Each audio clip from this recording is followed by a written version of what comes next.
सियासत वपार खेडां ते फिल्म जगत दे नाल देश दुनिया की हर वड्डी खबर दे लई हुणे डाउनलोड करो देश की number 1 news app Dainik Savera times.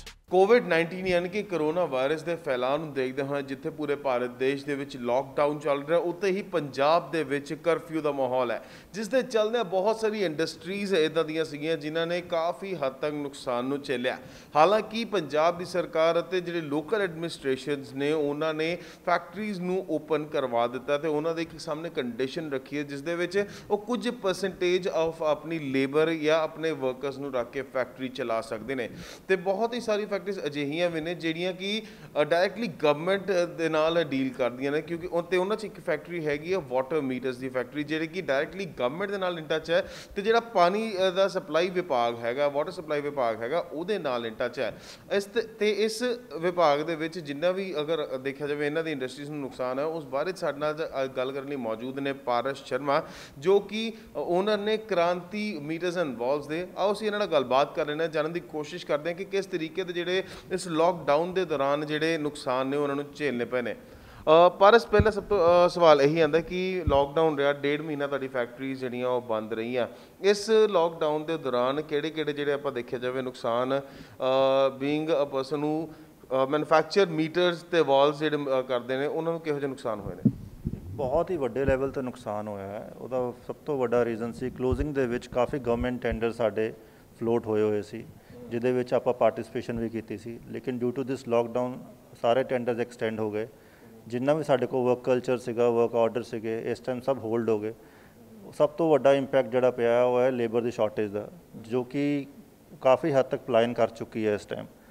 Even we are running right now with around 50% labour so ਇਹ ਆਪਣੇ ਆਪ ਦੇ ਉੱਤੇ ਇੱਕ ਬਹੁਤ ਵੱਡਾ ਇੰਪੈਕਟ ਹੈ। ਆਲਦੋ ਵਿਦ ਟਾਈਮ ਆਪਾਂ ਕਾਫੀ ਆਟੋਮੇਸ਼ਨ ਕਰ ਦਿੱਤੀ ਸੀ ਆਪਣੀ ਇੰਡਸਟਰੀ ਦੇ ਵਿੱਚ ਲੇਕਿਨ ਫਿਰ ਵੀ ਸਾਡੀ ਇੰਡਸਟਰੀ ਨੂੰ ਸਰਵਾਈਵ ਕਰਨ ਲਈ ਇਸ ਟਾਈਮ ਬਹੁਤ ਦਿੱਕਤਾਂ ਦਾ ਸਾਹਮਣਾ ਕਰਨਾ ਪੈ ਰਿਹਾ ਬਿਕਾਜ਼ ਲੇਬਰ ਅਵੇਲੇਬਲ ਨਹੀਂ ਹੈਗੀ ਔਰ ਆਰਡਰਸ ਦੀ ਸ਼ਾਰਟੇਜ ਇੰਨੀ ਜ਼ਿਆਦਾ ਹੋ ਗਈ ਹੈ ਕਿ ਸਾਨੂੰ ਲੇਬਰ ਨੂੰ ਕੰਮ ਦੇਣ 'ਚ ਵੀ ਦਿੱਕਤ ਆ ਰਹੀ ਹੈ ਇਸ ਟਾਈਮ। ਜੇਕਰ ਗੱਲ ਕਰੀਏ ਕੱਲ ਇੱਕ MSMEs ਦੇ ਲਈ ਖਾਸ ਕਰਕੇ ਜਿਹੜਾ ਬਹੁਤ ਪਾਲਿਸੀਜ਼ ਜਿਹੜੀਆਂ ਉਹ ਲਾਂਚ ਕੀਤੀਆਂ ਗਈਆਂ MSMEs ਦੀ ਜਿਹੜੀ ਨਿਵੇਸ਼ ਦੀ ਦਰ ਹੈ ਉਹ ਵੀ ਵਧਾ ਦਿੱਤੀ ਗਈ ਹੈ। MSMEs ਦੀ ਮਦਦ ਦੇ ਲਈ ਜਿਹੜਾ ਹੈ ਉਹਨਾਂ ਨੂੰ ਲੋਨਸ ਦੀ ਹਦਾਇਤ ਦੇ ਦਿੱਤੀ ਜਿਹਦੇ ਵਿੱਚ ਨੋ ਗਾਰੰਟੀ ਲੋਨਸ ਵੀ ਤੁਹਾਨੂੰ ਦਿੱਤੇ ਜਾਣਗੇ ਪਲੱਸ ਇੰਸਟਾਲਮੈਂਟਸ ਦੇਣ ਦੇ ਵਿੱਚ ਵੀ ਕੁਝ ਰਾਇਤਾਂ ਮਿਲੀਆਂ ਨੇ ਤੇ ਹੋਰ ਵੀ ਮਤਲਬ ਕਾਫੀ ਜਿਹੜੇ ਪਲਾਨਸ ਜਿਹੜੇ ਨੇ ਮੋਦੀ ਸਰਕਾਰ ਵੱਲੋਂ ਜਿਹੜੇ ਉਹ MSMEs ਲਈ ਖਾਸ ਕਰਕੇ ਲਿਆਂਦੇ ਗਏ ਨੇ। ਇਸ ਚੀਜ਼ ਨੂੰ ਤੁਸੀਂ ਕਿਸ ਨਜ਼ਰੀਏ ਨਾਲ ਦੇਖਦੇ ਹੋ ਕਿ ਇਹ ਨੁਕਸਾਨ ਹੈ ਕਿ ਇਹ ਫਾਇਦਾ ਹੈ ਕਿ ਕਿਸ ਤਰੀਕੇ ਨਾਲ ਦੇਖਦੇ ਹੋ ਤੁਸੀਂ? ਡੈਫੀਨੇਟਲੀ ਗਵਰਨਮੈਂਟ ਕਾਫੀ ਅੱਛਾ ਕੰਮ ਕਰ ਰਹੀ ਹੈ MSME ਵਾਸਤੇ। ਪੁਆਇੰਟ ਇਹ ਕਿ ਕੋਲੈਟਰਲ ਫੀਸ ਜੇ ਲੋਨ ਦੇਗੀ ਵੀ 1 ਸਾਲ ਲਈ ਰਿਕਵਰ ਵੀ ਨਹੀਂ ਕਰੇਗੀ ਲੇਕਿਨ ਅਲਟੀਮੇਟਲੀ ਇਹ 4 ਈਅਰ ਪਲਾਨ ਹੈਗਾ ਜਿਹਦੇ ਵਿੱਚ ਇੰਸਟਾਲਮੈਂਟ ਤਾਂ ਅਲਟੀਮੇਟਲੀ ਦੇਣੀ ਪਏਗੀ ਇੰਟਰਸਟ ਵੀ ਦੇਣਾ ਪਏਗਾ। ਇੰਡਸਟਰੀ ਨੂੰ ਬੈਨੀਫਿਟ ਉਦੋਂ ਹੋ ਸਕਦਾ ਜਦੋਂ ਰੇਟ ਆਫ ਇੰਟਰਸਟ ਘਟੇ। ਜੇ ਸਾਨੂੰ ਰੇਟ ਆਫ ਇੰਟਰਸਟ ਸਾਡਾ ਉਹੀ ਰਹੇਗਾ ਚਾਹੇ ਆਪਾਂ ਪੇਮੈਂਟ ਅੱਜ ਦਈਏ ਜਾਂ 1 ਸਾਲ ਨੂੰ ਦਈਏ ਇੰਡਸਟਰੀ ਦੇ ਉੱਤੇ ਕਦੇ ਵੀ ਬੋਝ ਘਟੇਗਾ ਨਹੀਂ। ਇੰਡਸਟਰੀ ਉਸੇ ਬੋਝ ਥੱਲੇ ਹੀ ਰਹੇਗੀ ਹਮੇਸ਼ਾ। ਜਿੰਨਾ ਕੁ ਉਹ ਰਿਕਵਰ ਕਰ ਪਾਏਗੀ ਇਹ 2 ਮਹੀਨੇ ਰਿਕਵਰ ਕਰਨੇ ਇਸ ਸਾਲ 'ਚ ਪੋਸੀਬਲ ਨਹੀਂ ਹੈਗੇ। ਜੋ ਰਿਕਵਰ ਕਰੇਗੀ ਉਹ ਅਲਟੀਮੇਟਲੀ 1 ਸਾਲ ਬਾਅਦ ਉਹਨੂੰ ਇੰਟਰਸਟ ਦੀ ਸ਼ੇਪ 'ਚ ਉਹਨੂੰ ਬੈਂਕਸ ਨੂੰ ਗਵਰਨਮੈਂਟ ਨੂੰ ਵਾਪਸ ਦੇਣਾ ਹੀ ਪਏਗਾ। ਗਵਰਨਮੈਂਟ ਹੈਲਪ ਕਰ ਰਹੀ ਹੈ ਬਿਕਾਜ਼ ਇਹ ਇੱਕ ਇਸ ਤਰ੍ਹਾਂ ਦਾ ਪੈਂਡੈਮਿਕ ਹੈ ਇਹਦੇ ਵਿੱਚ ਰਿਕਵਰ ਕਰਨਾ ਕਿਸੇ ਵੀ ਕੰਟਰੀ ਵਾਸਤੇ ਈਵਨ US ਕੈਨੇਡਾ ਵਾਸਤੇ ਵੀ ਈਜ਼ੀ ਨਹੀਂ ਹੈਗਾ ਚਾਹੇ ਉਹ ਇਹਨਾਂ ਡਿਵੈਲਪ ਕੰਟਰੀਜ਼ ਨੇ ਲੇਕਿਨ ਉਹ ਵੀ ਬਹੁਤ ਮੇਜਰ ਡਰਾਸਟਿਕ ਉਹਨਾਂ ਦੇ ਇੰਪੈਕਟ ਆਇਆ ਹੈ। ਇੰਡੀਆ ਨੂੰ ਬਚਾਉਣ ਦਾ ਇਕਲੌਤਾ ਰਸਤਾ ਲਾਕਡਾਊਨ ਸੀਗਾ। ਉਹਦੇ ਵਿੱਚ ਇਹ ਅੱਛੀ ਗੱਲ ਦੇਖੀ ਆਪਾਂ ਕਿ ਇਹਦੇ ਵਿੱਚ ਇਕੋਨੋਮਿਕਸ ਨੂੰ ਪਿੱਛੇ ਰੱਖਦੇ ਹੋਏ ਸਾਡੀ ਹੈਲਥ ਨੂੰ ਪ੍ਰਾਇੋਰਟੀ ਦਿੱਤੀ ਗਈ ਹੈ। ਐਜ਼ ਐਨ ਇੰਡਸਟਰੀਲਿਸਟ ਆਪਾਂ ਇਹ ਸਮਝਦੇ ਹਾਂ ਕਿ ਇਹ ਸ਼ਾਇਦ ਕਰੋਨਾ ਜਾਂ COVID-19 ਇਹ ਖਤਮ ਨਹੀਂ ਹੋਏਗਾ। ਸਾਨੂੰ ਇਹਦੇ ਨਾਲ ਹੀ ਚੱਲਣਾ ਪਏਗਾ ਇਹਦੇ ਨਾਲ ਹੀ ਸਮਝਣਾ ਪਏਗਾ।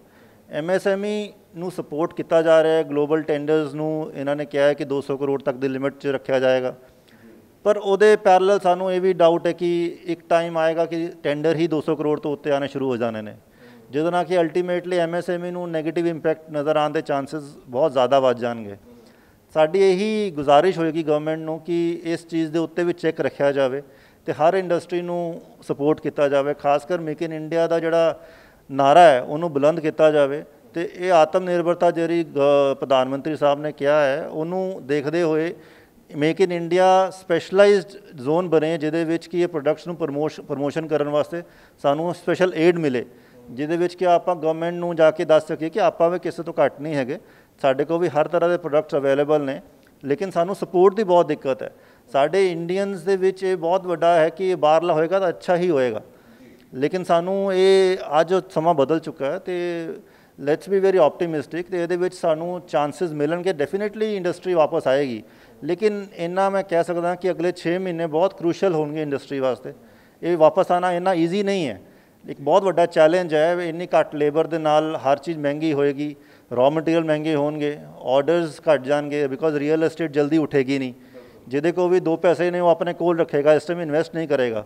और साडी इंडस्ट्री जी हार्डवेयर इंडस्ट्री है वो डायरैक्टली रियल एस्टेट नाल लिंक करती है।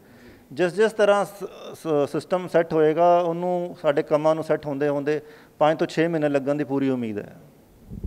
ਜੇ ਪਾਰਸ ਆਪਾਂ ਗੱਲ ਕਰੀਏ, ਜਿੱਦਾਂ ਤੁਸੀਂ ਕਿਹਾ ਕਿ ਜਿਹੜੇ ਬਾਹਰਲੇ ਜਿਹੜੇ ਟੈਂਡਰਸ ਨੇ, ਗਲੋਬਲ ਟੈਂਡਰਸ ਨੇ, ਉਹ 200 ਕਰੋੜ ਤੱਕ ਦੇ ਕੀਤੇ ਜਾਣਗੇ, ਬਟ ਉਸ ਤੋਂ ਥੱਲੇ ਜਿਹੜੇ ਟੈਂਡਰਸ ਨੇ ਉਹ ਸਾਰੇ ਇੰਡੀਅਨ ਬ੍ਰਾਂਡਸ ਦੇ ਹੋਣਗੇ which will easily support make in India.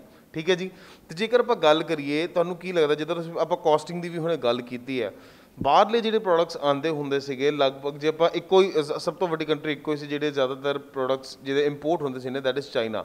ਉਹਨਾਂ ਦੀ ਜਿਹੜੀ ਭਾਵੇਂ ਕਹਿੰਦੇ ਕੁਆਲਿਟੀ ਇੰਨੀ ਅੱਛੀ ਨਹੀਂ ਹੁੰਦੀ, ਬਸ ਉਹਨਾਂ ਦੀ ਜਿਹੜੀ ਮੇਨ ਚੀਜ਼ ਹੁੰਦੀ ਉਹ ਚੀਪ ਜਾਂ ਜਾਣੀ ਕਿ ਸਸਤਾ ਜਿਹੜਾ ਹੈ ਉਹ ਸਮਾਨ ਦਿੰਦੇ ਸੀਗੇ। ਤੁਹਾਨੂੰ ਕੀ ਲੱਗਦਾ ਕਿ ਆਪਾਂ ਕਿਸੇ ਤਰੀਕੇ ਦੇ ਨਾਲ ਉਹਨਾਂ ਦੀ, ਚਲੋ ਕੁਆਲਿਟੀਜ਼ ਦੇ ਵਿੱਚ ਤਾਂ ਮੈਚ ਨਹੀਂ ਕਰ ਸਕਦੇ, ਪਰ ਜਿਹੜੀ ਕਾਸਟਿੰਗ ਹੈ ਉਹਦੇ ਵਿੱਚ ਕਿਸੇ ਤਰੀਕੇ ਦਾ ਮੈਚ ਹੋ ਸਕਦਾ ਹੈ, ਜਾਂ ਚੀਜ਼ਾਂ ਇੰਡੀਆ 'ਚ ਅਗਰ ਜੇ ਬਣਦੀਆਂ ਨੇ ਕਿ ਉਹ ਸਸਤੇ ਰੇਟਾਂ 'ਤੇ ਮਿਲ ਸਕਦੀਆਂ ਲੋਕਾਂ ਨੂੰ? देखो सर, आज की डेट विच जे what I had seen except our body everything is Chinese, which I brief you earlier as well. ये इन्ना ईजी नहीं है, बिकॉज साढ़े कोल उस तरह का इंफ्रास्ट्रक्चर ही नहीं है कि आप उन्हों के लैवल की प्रोडक्शन अचीव कर सकते हो। डेफिनेटली जिस तरह गवर्नमेंट हुण सपोर्ट कर रही है, loans are available, machinery loans easily मिल जाएंगे, डेफिनेटली आप उस तरफ एक स्टैप वधावांगे, लेकिन it will take some time. ये इमीजिएटली होने वाला प्रोसैस नहीं है। इंडस्ट्री नूं उस लैवल की मशीनरी इंप्लीमेंट करनी, उस लैवल के टैक्नीशियनस implement Karan they which time लगेगा। तो डेफिनेटली ये एक अलार्म सिचुएशन है साढ़े वास्ते, जो कि आने वाले कुछ सालों में सानू सैल्फ डिपेंडेंट होना ही पेगा। सानू चाइना के उत्ते या किसी भी कंट्री के उत्ते डिपेंडेंट होकर इंडस्ट्री साड़ी सर्वाइव नहीं कर पाएगी। और जिस तरह का 20 लाख करोड़ का लोन या 20 लाख करोड़ का इन्होंने इन्वेस्टमेंट प्लान लॉन्च किया है गवर्नमेंट ऑफ इंडिया ने, ये शो करता है अपने आप दे विच कि इंडिया गवर्नमेंट बहुत वड्डे स्टैप चक रही है। उस इकानमी नूं वापस ट्रैक ते लियाउण लई साडी हर इंडिविजुअल की रिस्पोंसिबिलिटी है कि आपां उहनूं सही तरीके नाल यूटिलाइज़ करिए, जिन्ना हो सकता है आपां फॉरन गुड्स नूं अवॉइड करिए तो मेक इन इंडिया नूं सपोर्ट करिए, जिहदे नाल कि साडी इकानमी विद इन इंडिया ही घूमे, इंस्टैड ऑफ आपां सारी इकानमी नूं बाहर भेजीए। यही मेरा संदेश है सारे इंडस्ट्रीलिस्ट नूं कि जिन्ना हो सकता है कोशिश करो कि मेक इन इंडिया ਨੂੰ ਪ੍ਰਮੋਟ ਕੀਤਾ ਜਾਵੇ ਤੇ ਆਪਣੇ ਅੰਦਰ ਹੀ ਆਪਾਂ ਪ੍ਰੋਡਕਟ ਨੂੰ ਡਿਵੈਲਪ ਕਰੀਏ। ਪਾਰਸ, ਜਿੱਦਾਂ ਆਪਾਂ ਪਹਿਲਾਂ ਵੀ ਗੱਲ ਕੀਤੀ, ਜਿਹੜੀ ਲੇਬਰ ਦੀ ਸ਼ਾਰਟੇਜ ਜਿਹੜੀ ਆ ਉਹ ਬਹੁਤ ਜ਼ਿਆਦਾ ਆਈ ਹੈ, ਕਿਉਂਕਿ ਹਰ ਜਗ੍ਹਾ ਦੇ ਉੱਤੋਂ ਜਿਹੜੀ ਮਾਈਗਰੈਂਟ ਲੇਬਰ ਹੈ ਉਹ ਕਾਫੀ ਜ਼ਿਆਦਾ ਵਾਪਸ ਜਾਣੀ ਸ਼ੁਰੂ ਹੋ ਚੁੱਕੀ ਹੈ। ਜੇਕਰ ਆਪਾਂ ਜਲੰਧਰ ਦੀ ਹੋਈ ਗੱਲ ਕਰੀਏ, ਜਲੰਧਰ ਦੇ ਵਿੱਚੋਂ ਕਾਫੀ ਜਿਹੜੀਆਂ ਟ੍ਰੇਨਸ ਨੇ ਉਹ ਹੋਰ ਯੂਪੀ ਆ, ਜਿਹੜਾ ਬਿਹਾਰ, ਜਿਹਨਾਂ ਥਾਵਾਂ 'ਤੇ ਮਾਈਗਰੈਂਟ ਲੇਬਰ ਜਾਣਾ ਚਾਹੁੰਦੀ ਸੀ ਉੱਥੇ ਤੱਕ ਉਹਨਾਂ ਨੂੰ ਪਹੁੰਚਾ ਰਹੀ ਹੈ। ਤੁਹਾਨੂੰ ਕੀ ਲੱਗਦਾ ਕਿ ਜਿਹੜੀ ਇੰਡਸਟਰੀਜ਼ ਪੰਜਾਬ ਦੀਆਂ ਖਾਸ ਕਰਕੇ ਨੇ, ਇਹ ਇੰਡਸਟਰੀਜ਼ ਮਾਈਗਰੈਂਟ ਲੇਬਰ ਦੇ ਲੌਸ ਦੇ ਨਾਲ ਕਿੱਥੇ ਤੱਕ, ਕਿੰਨੀ ਦੇਰ ਤੱਕ ਸਰਵਾਈਵ ਕਰ ਪਾਉਣਗੀਆਂ, ਕਿਉਂਕਿ ਲੇਬਰ ਦੇ ਉੱਤੇ ਜਿਹੜੀ ਇਹ ਇੰਡਸਟਰੀ ਹੈ ਬਹੁਤ ਜ਼ਿਆਦਾ ਡਿਪੈਂਡੈਂਟ ਹੈ? ਇਹ ਪ੍ਰੋਬਲਮ ਜਿਹੜੀ ਹੈ ਪੈਨ ਇੰਡੀਆ ਲੈਵਲ ਤੇ ਹੈ, ਸਿਰਫ ਇੰਡਸਟਰੀ ਦੀ ਆਪਾਂ ਗੱਲ ਨਹੀਂ ਕਰ ਸਕਦੇ। ਈਵਨ ਕੰਸਟਰਕਸ਼ਨ ਬਿਜ਼ਨਸ ਪੂਰੀ ਤਰ੍ਹਾਂ ਰਿਲਾਈ ਕਰਦਾ ਹੈ ਲੇਬਰ ਦੇ ਉੱਤੇ। ਲੇਬਰ ਜਾਣ ਨਾਲ ਡੈਫੀਨੇਟਲੀ ਇੰਪੈਕਟ ਆਏਗਾ, ਤੁਹਾਡਾ ਜਿਹੜਾ ਟਾਈਮ ਲਾਈਨ ਹੈ, ਟਾਈਮ ਸ਼ਡਿਊਲ ਤਾਂ ਸਭ ਵੇਰੀ ਕਰ ਜਾਏਗਾ। ਜੋ ਤੁਸੀਂ ਟਾਰਗੇਟਸ ਅਚੀਵ ਕਰਨ ਦੀ ਪਲੈਨਿੰਗ ਕੀਤੀ ਸੀ ਉਹ ਹੁਣ ਤੁਸੀਂ ਨਹੀਂ ਕਰ ਸਕਦੇ ਉਸ ਟਾਈਮ ਫਰੇਮ 'ਚ ਕੰਪਲੀਟ। ਜਿਹੜੀ ਇੰਡਸਟਰੀ ਟਾਈਮਲੀ ਆਪਣੇ ਆਪ ਨੂੰ ਚੇਂਜ ਕਰ ਚੁੱਕੀ ਹੈ, ਆਟੋਮੇਟ ਕਰ ਚੁੱਕੀ ਹੈ, ਉਹੀ ਇੰਡਸਟਰੀ ਸਰਵਾਈਵ ਕਰੇਗੀ। ਜਿਹੜੀ ਇੰਡਸਟਰੀ ਟਿਪੀਕਲ ਲੇਬਰ ਦੇ ਉੱਤੇ ਡਿਪੈਂਡੈਂਟ ਸੀਗੀ, ਡੈਫੀਨੇਟਲੀ ਇੱਕ ਬਹੁਤ ਵੱਡਾ ਚੈਲੰਜ ਉਹਨਾਂ ਦੇ ਰਸਤੇ 'ਚ ਖੜਾ ਹੈ। ਵਿਦਆਊਟ ਲੇਬਰ ਤੁਸੀਂ ਉਹਨੂੰ ਸਪੋਰਟ ਨਹੀਂ ਕਰ ਸਕਦੇ। ਅਤੇ ਜਿਹੜੀ ਲੇਬਰ ਅਵੇਲੇਬਲ ਵੀ ਹੈਗਾ ਉਹਨੂੰ ਸਾਨੂੰ ਕੁਆਲੀਫਾਈ ਕਰਨ ਦੇ ਵਿੱਚ, ਉਹਨੂੰ ਆਪਾਂ ਟੈਕਨੀਕਲੀ ਟ੍ਰੇਨ ਕਰਨ ਦੇ ਵਿੱਚ ਸਾਨੂੰ ਜੋ ਟਾਈਮ ਲੱਗ ਜਾਏਗਾ, ਤਾਂ ਡੈਫੀਨੇਟਲੀ ਇੱਕ ਡਰ ਮਨ ਦੇ ਵਿੱਚ ਆ ਗਿਆ ਹੈ ਕਿ ਤੁਸੀਂ ਆਉਣ ਵਾਲੇ ਟਾਈਮ ਦੇ ਵਿੱਚ ਲੇਬਰ ਸ਼ਾਰਟੇਜ ਹੋਰ ਵਧੇਗੀ। ਬਹੁਤ ਸਾਰੀ ਇੰਡਸਟਰੀਜ਼ ਜਿਹੜੀਆਂ ਨੇ ਉਹ ਲੇਬਰ ਓਰੀਐਂਟਿਡ ਇੰਡਸਟਰੀਜ਼ ਨੇ, ਲੇਬਰ ਦੇ ਉੱਤੇ ਹੀ ਡਿਪੈਂਡ ਕਰਦੀਆਂ ਨੇ। ਜਿੱਦਾਂ ਤੁਸੀਂ ਕੰਸਟਰਕਸ਼ਨ ਦੀ ਵੀ ਗੱਲ ਕੀਤੀ ਹੈ, ਉਹ ਤਾਂ ਚੱਲਦੀ ਲੇਬਰ ਦੇ ਉੱਤੇ ਹੈ। ਇਸ ਚੀਜ਼ ਨੂੰ ਫਿਰ ਉਹ ਕਿਸ ਤਰੀਕੇ ਨਾਲ ਕੋਪ ਅਪ, ਜੇ ਆਪਾਂ ਕੋਪ ਅਪ ਕਰਨ ਦੀ ਗੱਲ ਕਰੀਏ ਤਾਂ ਕਿਸ ਤਰੀਕੇ ਨਾਲ ਕੀਤਾ ਜਾ ਸਕਦਾ? ਵਟ ਆਈ ਬਿਲੀਵ ਅਗਲੇ 5-6 ਮਹੀਨੇ ਵਾਸਤੇ ਤਾਂ ਆਪਾਂ ਇਸ ਪ੍ਰੋਜੈਕਟ ਦੇ ਉੱਤੇ ਕੋਈ ਵੀ ਪਲਾਨ ਨਹੀਂ ਕਰੇਗਾ। ਲੇਬਰ ਵਾਪਸ ਜਾ ਰਹੀ ਹੈ ਡੈਫੀਨੇਟਲੀ, ਬਟ ਅਲਟੀਮੇਟਲੀ ਉਹਨਾਂ ਨੂੰ ਸਰਵਾਈਵ ਕਰਨ ਵਾਸਤੇ they have to come back to the respective jobs. ਜਦੋਂ ਆਉਣਗੇ ਅੱਜ ਆਉਣ 2 ਮਹੀਨੇ ਬਾਅਦ ਆਉਣ ਜਾਂ 6 ਮਹੀਨੇ ਬਾਅਦ ਆਉਣ, ਉਸ ਤੋਂ ਬਾਅਦ ਹੀ ਗੱਡੀ ਟਰੈਕ ਤੇ ਆਏਗੀ। ਬਿਕੋਜ਼ ਐਗਜ਼ਿਸਟਿੰਗ ਲੇਬਰ ਦੇ ਨਾਲ ਕੋਈ ਵੀ ਇੰਡਸਟਰੀ ਸਰਵਾਈਵ ਜ਼ਿਆਦਾ ਦੇਰ ਤੱਕ ਨਹੀਂ ਕਰ ਸਕਦੀ ਹੈ। ਸਾਨੂੰ ਇੱਕ ਬਹੁਤ ਹੀ ਮੇਜਰ ਸਟੈਪਸ ਲੈਣੇ ਹੀ ਪੈਣਗੇ ਆਪਣੀ ਇੰਡਸਟਰੀ ਨੂੰ ਸਰਵਾਈਵ ਕਰਨ ਵਾਸਤੇ। ਸਾਨੂੰ ਮਸ਼ੀਨਰੀਜ਼ ਨੂੰ ਅਪਗ੍ਰੇਡ ਕਰਨਾ ਪਏਗਾ, ਆਟੋਮੇਟ ਕਰਨਾ ਪਏਗਾ ਪੂਰੇ ਪਲਾਂਟ ਨੂੰ, ਫਿਰ ਹੀ ਆਪਾਂ ਸਰਵਾਈਵ ਕਰ ਸਕਦੇ ਹਾਂ। ਬਾਕੀ ਰਹੀ ਇੰਡਸਟਰੀ ਦੀ ਗੱਲ ਜਾਂ ਲੇਬਰ ਦੀ ਗੱਲ, ਉਹਨਾਂ ਦੇ ਆਉਣ 'ਤੇ ਹੀ ਸਿਸਟਮ ਸੈੱਟ ਹੋਏਗਾ। ਤੇ ਡੈਫੀਨੇਟਲੀ ਮੈਨੂੰ ਇਹ ਪੂਰਾ ਬਿਲੀਫ ਹੈ ਕਿ ਇਹ ਇੱਕ ਡਰ ਹੈ, ਜਦੋਂ ਇਹ ਡਰ ਉਹਨਾਂ ਦੇ ਮਨ 'ਚੋਂ ਨਿਕਲ ਜਾਏਗਾ ਡੈਫੀਨੇਟਲੀ ਲੇਬਰ ਵਾਪਸ ਆਏਗੀ ਤੇ ਇੰਡਸਟਰੀ ਸਾਡੀ ਵਾਪਸ ਟਰੈਕ ਤੇ ਬਹੁਤ ਜਲਦੀ ਆਏਗੀ। I have this confidence.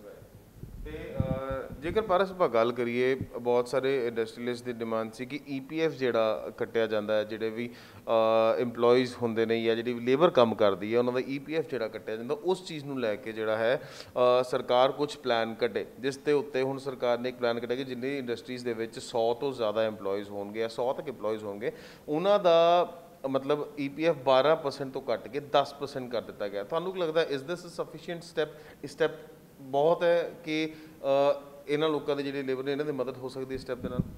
ਦੇਖੋ, ਸਟੈਪ ਤਾਂ ਬਹੁਤ ਇੰਪੋਰਟੈਂਟ ਸਟੈਪ ਹੈ ਇੰਡਸਟਰੀ ਪੁਆਇੰਟ ਆਫ ਵਿਊ ਨਾਲ, ਲੇਕਿਨ ਇਹ ਹੈ ਕਿ ਗਵਰਨਮੈਂਟ ਨੇ 3 ਮਹੀਨੇ ਲਈ EPF EMPLOYEE ਤੇ EMPLOYER ਦੋਨਾਂ ਵੱਲੋਂ ਉਹਨਾਂ ਨੇ ਸਪੋਰਟ ਕੀਤਾ ਹੈ। ਤੇ ਆਈ ਵਾਜ਼ ਰੀਡਿੰਗ ਸਮਵੇਅਰ ਕਿ ਅਗਲੇ 3 ਮਹੀਨੇ ਵੀ ਸ਼ਾਇਦ ਉਹ ਸਪੋਰਟ ਕਰਨਗੇ ਦੋਨੋਂ ਫਰੰਟ ਦੇ ਉੱਤੇ। ਡੈਫੀਨੇਟਲੀ ਉਸ ਤੋਂ ਬਾਅਦ ਗਵਰਨਮੈਂਟ ਦੀ ਵੀ ਇੱਕ ਲਿਮਿਟ ਹੈ। ਗਵਰਨਮੈਂਟ ਵੀ ਹੁਣ 4% ਟੈਕਸ ਪੇਅਰ ਆ ਪੂਰੇ ਇੰਡੀਆ ਦੇ ਵਿੱਚ, ਤੇ 96% ਜਿਹੜੀ ਪੈਂਡਿੰਗ ਪਾਪੂਲੇਸ਼ਨ ਆ ਉਹਨੂੰ ਸਰਵ ਕਰਨ ਲਈ ਕੰਮ ਤਾਂ ਪੈਸੇ ਨੇ ਕਰਨਾ ਹੈ, ਰਿਕਵਰੀ ਤਾਂ ਪੈਸਾ ਹੀ ਕਰ ਸਕਦੀ ਹੈ। ਠੀਕ ਹੈ ਨਾ ਜੀ, ਕਦ ਤੱਕ ਗਵਰਨਮੈਂਟ ਸਪੋਰਟ ਕਰੇਗੀ? ਅਲਟੀਮੇਟਲੀ ਗਵਰਨਮੈਂਟ ਨੂੰ ਟੈਕਸਿਸ ਜਾਂ ਰਿਫਾਰਮਸ ਉਹਨੂੰ ਲਾਂਚ ਕਰਨੇ ਹੀ ਪੈਣਗੇ, ਤਾਂ ਹੀ ਉਹ ਸਰਕਾਰ ਚੱਲੇਗੀ ਸਾਡੀ। ਠੀਕ ਹੈ ਨਾ, ਇਹ ਇੱਕ 12% ਤੋਂ ਆਪਾਂ ਜੇ 10% ਦਾ ਸਲੈਬ ਬਣਾਇਆ ਉਹਨਾਂ ਨੇ, ਇੱਕ ਬਹੁਤ ਵੱਡਾ ਸਟੈਪ ਹੈ। 2% ਦੇ ਆਪਾਂ ਕਾਊਂਟ ਕਰਦੇ ਹਾਂ, ਜਿੰਨੀ ਲੇਬਰ ਇੰਪਲੋਇਡ ਆ ਜੇ ਆਪਾਂ ਓਵਰਆਲ ਦੇਖੀਏ ਤਾਂ ਇੱਕ ਬਹੁਤ ਮੇਜਰ ਵੋਲਿਊਮ ਬਣ ਜਾਂਦਾ ਹੈ। ਡੈਫੀਨੇਟਲੀ ਇਹ ਇੱਕ ਲੇਬਰ ਦੇ ਉੱਤੇ ਇੰਪੈਕਟ ਜ਼ਰੂਰ ਆਏਗਾ, ਲੇਕਿਨ ਇਹਦੇ ਇਲਾਵਾ ਆਪਾਂ ਐਕਸਪੈਕਟ ਨਹੀਂ ਕਰ ਸਕਦੇ ਕਿ ਲੌਂਗ ਰਨ ਲਈ ਗਵਰਨਮੈਂਟ EPF ਨੂੰ ਸਪੋਰਟ ਕਰੇਗੀ। ਸਾਡਾ ਇਹ ਇੱਕ ਸੁਜੈਸ਼ਨ ਹੋ ਸਕਦਾ ਹੈ ਗਵਰਨਮੈਂਟ ਨੂੰ, ਸਰਕਾਰ ਨੂੰ, ਕਿ ਜਿਹੜਾ EPF ਦੇ ਵਿੱਚ ਕੋਈ ਫੰਡ ਪਿਆ ਹੈ ਉਹਨੂੰ ਐਟਲੀਸਟ ਇਹ ਕੁਝ ਟਾਈਮ ਲਈ ਉਹਨੂੰ ਯੂਜ਼ ਕਰੇ ਤੇ ਉਹਨੂੰ ਲੇਬਰ ਨੂੰ ਉਹਨੂੰ ਰਿਫੰਡ ਦੀ ਸ਼ੇਪ ਦੇ ਵਿੱਚ ਉਹ ਉਹਨਾਂ ਦੀ EMPLOYEE ਤੇ EMPLOYER ਵੱਲੋਂ ਉਸ ਫੰਡ ਨੂੰ ਯੂਟੀਲਾਈਜ਼ ਕਰੇ, ਜਿਹਦੇ ਨਾਲ ਕਿ ਇੰਡਸਟਰੀ ਨੂੰ ਅੱਗੇ ਚੱਲਣ 'ਚ ਥੋੜ੍ਹੀ ਮਦਦ ਮਿਲੇ। ਤੇ ਇਹ ਤਾਂ ਚਲੋ EPF ਦੇ ਰਿਗਾਰਡਿੰਗ ਤੁਸੀਂ ਇੱਕ ਡਿਮਾਂਡ ਰੱਖੀ ਹੈ ਗਵਰਨਮੈਂਟ ਦੇ ਨਾਲ। ਜੇ ਆਪਾਂ ਓਵਰਆਲ ਗੱਲ ਕਰੀਏ, ਇੰਨੀਆਂ ਪੋਲਿਸੀਜ਼ ਵੀ ਆ ਗਈਆਂ, ਇਹਨਾਂ ਨੂੰ ਵੀ ਮੱਦੇਨਜ਼ਰ ਰੱਖਦੇ ਹੋਏ, being an MSME owner as well, ਤੁਸੀਂ ਕਿਸ ਤਰੀਕੇ ਦੇ ਨਾਲ ਕੀ ਡਿਮਾਂਡਸ ਜਿਹੜਾ ਹੈ ਗਵਰਨਮੈਂਟ ਦੇ ਸਾਹਮਣੇ ਰੱਖਣਾ ਚਾਹੁੰਦੇ ਹੋ, ਤਾਂ ਕਿ ਹੋਰ ਜਿਹੜੀ ਹੈ ਤੁਹਾਨੂੰ ਜਿਹੜੇ ਲੌਸਿਸ ਪਿੱਛੇ ਹੋਏ ਨੇ ਜਾਂ ਜੋ ਵੀ ਤੁਹਾਡੇ ਨੁਕਸਾਨ ਹੋਏ ਨੇ ਉਹਨਾਂ 'ਚੋਂ ਜਿਹੜਾ ਬਾਹਰ ਛੇਤੀ ਨਿਕਲਣ ਦੇ ਵਿੱਚ ਮਦਦ ਮਿਲੇ? ਮੈਨੂੰ ਇਹ ਪਰਸਨਲ ਲੱਗਦਾ ਹੈ ਕਿ GST ਦਰ ਘਟਾਉਣ ਨਾਲ ਥੋੜ੍ਹਾ ਜਿਹਾ ਇੰਡਸਟਰੀ ਨੂੰ ਫ਼ਰਕ ਪੈ ਸਕਦਾ ਹੈ, ਜਿਹਦੇ ਨਾਲ ਕਿ ਐਂਡ ਕਸਟਮਰ ਦੀ ਪਰਚੇਜ਼ ਨੂੰ ਫ਼ਰਕ ਪਏਗਾ। ਡੈਫੀਨੇਟਲੀ ਪੈਸਾ ਰੋਟੇਸ਼ਨ 'ਚ ਜ਼ਿਆਦਾ ਆਏਗਾ। ਸਾਡੀ ਜਿਹੜੀ ਪਰਚੇਜ਼ ਹੈਗੀ ਆ, ਕਾਫੀ ਹੱਦ ਤੱਕ ਮਟੀਰੀਅਲ, ਰॉ ਮਟੀਰੀਅਲ ਜਿਹੜੇ ਨੇ ਉਹ ਬਾਹਰੋਂ ਆਉਂਦੇ ਨੇ, ਉਹਦਾ ਕੋਈ ਇੱਦਾਂ ਦਾ ਅਰੇਂਜਮੈਂਟ ਕੀਤਾ ਜਾਵੇ ਜਿਹਦੇ ਨਾਲ ਕਿ ਇੰਪੋਰਟ ਡਿਊਟੀ ਘਟੇ ਉਹਦੇ ਉੱਤੇ। ਜੇ ਇੰਪੋਰਟ ਡਿਊਟੀ ਘਟ ਰਹੀ ਹੈ ਤਾਂ ਸਾਡੀ ਪਰਚੇਜ਼ ਘਟੇਗੀ, ਡੈਫੀਨੇਟਲੀ ਸਾਡੀ ਜਿਹੜੀ ਵੋਲੀਅਮਸ ਵਧਣਗੇ, ਉਸ ਹਿਸਾਬ ਨਾਲ ਆਪਾਂ ਟਾਰਗੇਟਸ ਨੂੰ ਅਚੀਵ ਕਰ ਸਕਦੇ ਹਾਂ। ਗਵਰਨਮੈਂਟ ਨੂੰ ਸਾਨੂੰ ਸਪੋਰਟ ਕਰਨਾ ਪਏਗਾ ਇਹਦੇ ਵਿੱਚ, ਜਿਹਦੇ ਵਿੱਚ ਉਹ ਬੈਂਕਸ ਦੇ ਨਾਲ ਜਾਂ RBI ਦੀ ਗਾਈਡਲਾਈਨਸ ਨੂੰ ਥੋੜ੍ਹਾ ਜਿਹਾ ਚੇਂਜ ਕਰਦੇ ਹੋਏ ਕਿ ਇਹਦੇ ਵਿੱਚ ਤੁਸੀਂ ਰੇਟ ਆਫ ਇੰਟਰਸਟ ਥੋੜ੍ਹੇ ਘਟਾਓ, ਜਿਹਦੇ ਨਾਲ ਕਿ ਆਪਾਂ ਐਕਸਪੈਂਸ਼ਨ ਵੱਲ ਸੋਚੀਏ ਆਪਣਾ। ਜੇ ਆਪਾਂ ਐਕਸਪੈਂਸ਼ਨ ਇਸ ਟਾਈਮ ਨਹੀਂ ਕਰਾਂਗੇ, ਐਗਜ਼ਿਸਟਿੰਗ ਸਟਰਕਚਰ ਦੇ ਵਿੱਚ ਇੰਨੀ ਲੇਬਰ ਦੇ ਨਾਲ ਸਰਵਾਈਵ ਕਰਨਾ ਇੱਕ ਬਹੁਤ ਵੱਡਾ ਚੈਲੰਜ ਹੈ ਕਿਸੇ ਵੀ ਇੰਡਸਟਰੀ ਵਾਸਤੇ। ਗਵਰਨਮੈਂਟ ਨੂੰ ਥੋੜ੍ਹੇ ਜਿਹੇ ਮੇਜਰ ਸਟੈਪਸ ਸਾਡੇ ਲਈ ਲੈਣੇ ਪੈਣਗੇ, ਜੋ ਕਿ ਉਹ ਕਾਫੀ ਹੱਦ ਤੱਕ ਲਿੱਤੇ ਵੀ ਹੈ ਉਹਨਾਂ ਨੇ। ਇੰਨਾ ਵੱਡਾ ਪੈਕੇਜ ਸਾਡੀ ਹਿਸਟਰੀ ਦੇ ਵਿੱਚ ਕਦੀ ਆਇਆ ਨਹੀਂ ਸੀ। 20 ਲੱਖ ਕਰੋੜ ਇੱਕ ਬਹੁਤ ਵੱਡਾ ਪੈਕੇਜ ਹੁੰਦਾ ਹੈ, ਜੋ ਕਿ ਵਿਦਿਨ ਫੇਜ਼ਿਸ ਇਹ ਕੰਕਲੂਡ ਹੋਏਗਾ। ਡੈਫੀਨੇਟਲੀ ਇੱਕ ਬਹੁਤ ਪੋਜ਼ੀਟਿਵ ਰਿਫਾਰਮਸ ਨੇ ਆ, ਜਿਹਦੇ ਨਾਲ ਕਿ ਸਾਨੂੰ ਐਜ਼ ਐਨ ਇੰਡੀਵਿਜੂਅਲ ਲੱਗ ਰਿਹਾ ਹੈ ਕਿ ਇਹ 2% ਜਾਂ 1% ਬੈਨੀਫਿਟ ਹੈ, ਲੇਕਿਨ ਪੈਨ ਇੰਡੀਆ ਲੈਵਲ ਦੇ ਉੱਤੇ ਇੱਕ ਬਹੁਤ ਵੱਡਾ ਇੰਪੈਕਟ ਇਹਦਾ ਪਏਗਾ, ਜਿਹਦੇ ਵਿੱਚ ਕਿ ਸਾਨੂੰ ਸਾਡੀ ਇਕੋਨਮੀ ਨੂੰ ਵਾਪਸ ਟਰੈਕ 'ਚ ਆਉਣ ਲਈ ਸਾਨੂੰ ਕਾਫੀ ਹੈਲਪ ਮਿਲੇਗੀ ਇਹਦੀ। ਬਹੁਤ ਧੰਨਵਾਦ ਪਾਰਸ, ਤੁਸੀਂ ਆਪਣਾ ਕੀਮਤੀ ਸਮਾਂ ਸਾਨੂੰ ਦਿੱਤਾ। ਜਿਹੜੀਆਂ ਪ੍ਰੋਬਲਮਸ ਤੁਹਾਨੂੰ ਆਈਆਂ, ਜਿਹੜੇ ਪਲਾਨਸ ਜਿਹੜੇ ਗਵਰਨਮੈਂਟ ਵੱਲੋਂ ਦਿੱਤੇ ਗਏ ਨੇ, ਉਹਨਾਂ ਤੁਸੀਂ ਡਿਸਕਸ਼ਨ ਕੀਤੀ ਹੈ। ਬਹੁਤ ਬਹੁਤ ਧੰਨਵਾਦ। Thank you so much.